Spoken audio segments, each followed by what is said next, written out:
Hi, welcome to the Bracket Boss. I am Dr. Jamie Pribyl. I am a doctor of physical therapy, and I recently had a prophylactic mastectomy with DIEP FLAP reconstruction.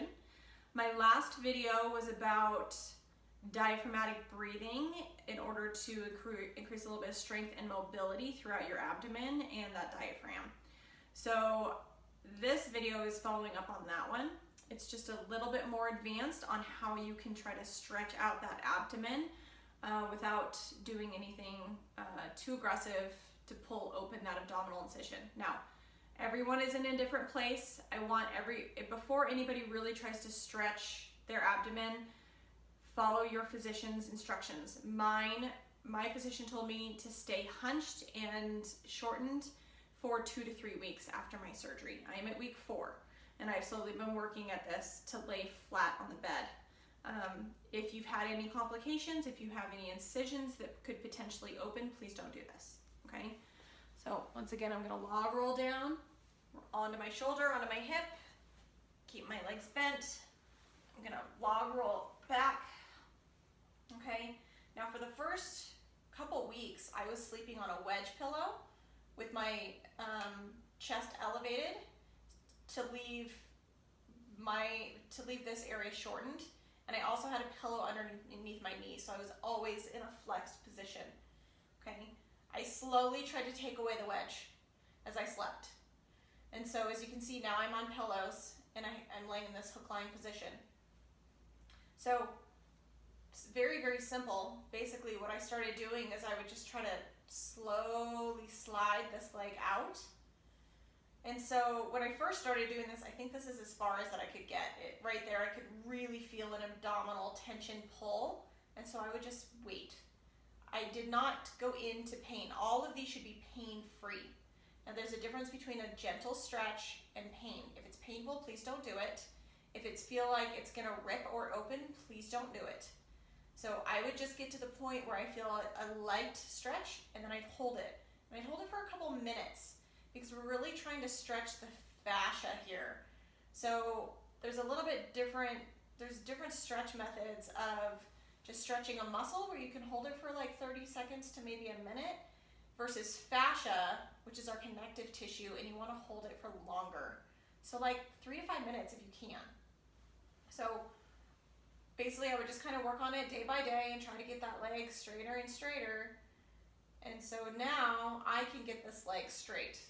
Now I feel a little stretch, actually a little bit more on my right hip, but it's not painful and it doesn't feel like it's ripping, so I feel safe to do my other leg, okay? And so same thing, I would do one leg at a time, and then once I felt comfortable getting the right leg down, I would switch, and then I would get comfortable getting my left leg down. Okay, and so there I feel a little stretch through my left hip and kind of into my abdomen and getting into that diaphragm. But once again, it's not painful. So I feel confident that I can actually do both legs, okay?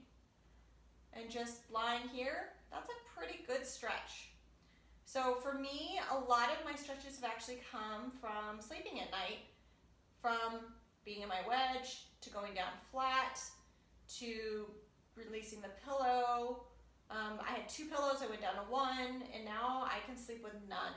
And this is a little uncomfortable to sleep this straight all through the night, but I try to start out at the beginning of the night. If I can lay here for half an hour to an hour, that's great, because that's a lot of time to allow that tissue to release. Okay, so, and then also I have 2 pillows here, so another progression would be to try to get down to 1 pillow, and then as an exercise, you could just release the pillows, maybe not sleep that way, but have no pillows and really just try to get in a straightened position.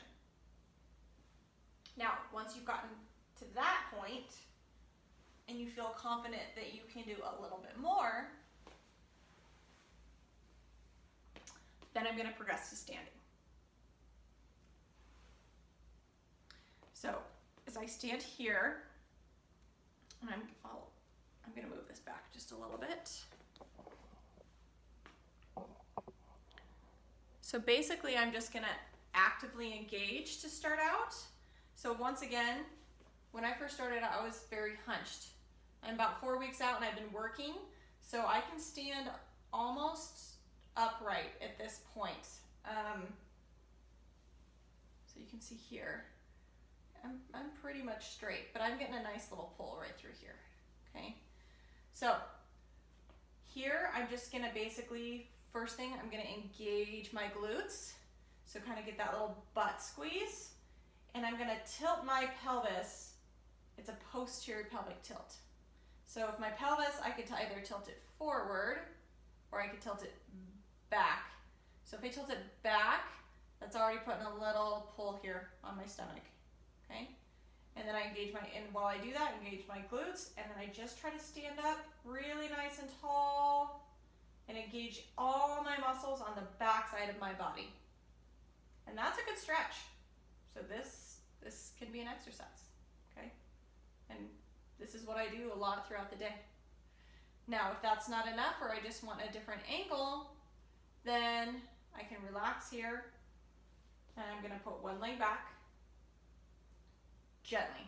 Okay, this is kind of like a hip flexor stretch if you've ever done one, but it's so much less aggressive.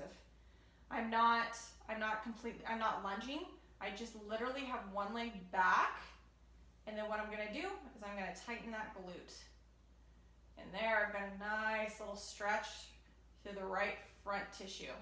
So I'm not even anywhere into the hip flexor yet because the superficial tissue along my abdomen is so tight that I already feel that. And so I'm just gonna stand here for a minute or two if I can. And then when I'm done, I'll bring my legs back together and I'll switch and I'll do it on the other side. And so that one,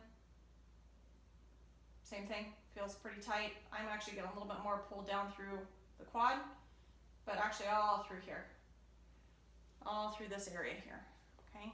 So as you can see, I start with really baby steps. I think people's biggest problem when they try to get into doing these stretching is they try to get back into what they were doing pre-surgery and they do things way too aggressive and then they hurt the next day. So the most important thing with these exercises is that it's pain-free, okay? Pain-free. Really gentle stretch like a light pull. That's all we need, okay? So I hope that helps. Thank you for watching. Once again, if you like the content, please subscribe below. And I really just hope that all these exercises help a lot of women out there, okay? Have a great day.